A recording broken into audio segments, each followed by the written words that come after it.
Isang kumpanya ang nakatakdang sampola ng Agriculture Department dahil sa paglabag sa batas laban sa smuggling at hoarding. Ayon sa DA, pagpapakita ito na seryoso ang pamahalaan na malabanan ang sobra-sobrang tubo ng ilang negosyante sa bigas. Isa lamang ang pagsasampa ng kaso sa mga solusyon ng gobyerno para mapatatag ang presyo ng bigas. Bukod pa sa minimum suggested retail price na planong ipatupad sa iba pang bahagi ng bansa. Yan ang ulat ni Clazel Pardilla. May sasampulan na ang Department of Agriculture matapos lumabag sa Anti-Agricultural Economic Sabotage o ang Republic Act No. 12022. Layo ng batas na ito na magpataw ng mas mabigat na parusa laban sa mga smuggler at hoarder ng mga agricultural food products sa bansa, kabilang na ang kartel. Sa programang Mike Abi Live, sinabi ni Agriculture Assistant Secretary Spokesperson Arnel de Mesa na bagamat hindi pa pwedeng i-anunsyo sa ngayon, pero batid na nila ang pangalan ng nasabing kumpanya. Lalabas din natin yan. Saka tama ka, porsigido yung ating Pangulo na talagang itong smuggling, profiteering at saka hoarding ay masawatan talaga natin. Ang naturang batas ay isa lang sa mga akbang ng pamahalaan upang matiyak ang food security o may pagkaing sapat para sa mga Pilipino. Bukod sa batas na ito, nariyan din ang Republic Act No. 12078 o ang batas na nag-aamyenda sa Rice Tarification Law.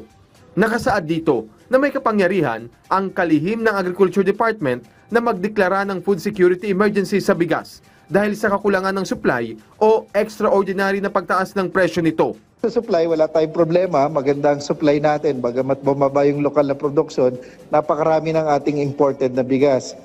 Yung pagdating naman sa presyo, alam natin na maraming intervention na yung ating pamahalaan, yung ating Pangulo, pero despite this, merong mga ilan pa rin talaga na sa wholesale, sa retail, ay nagtataas talaga pa rin ang presyo.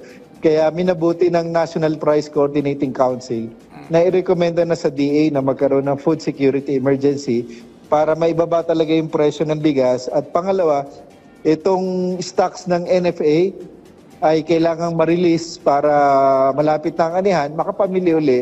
At yung bigas na meron siya ay maipasok din dito umiikot sa merkado.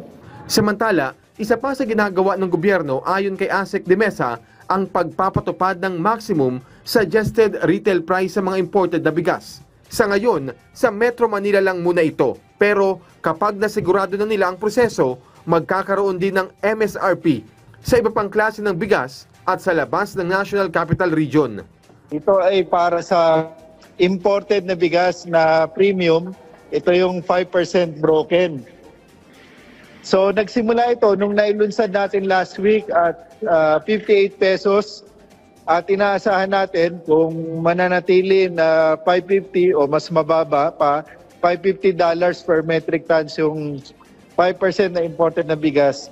Kaya pa itong maibaba sa 49 pesos as announced by Secretary Kiko Chu Laurel Jr.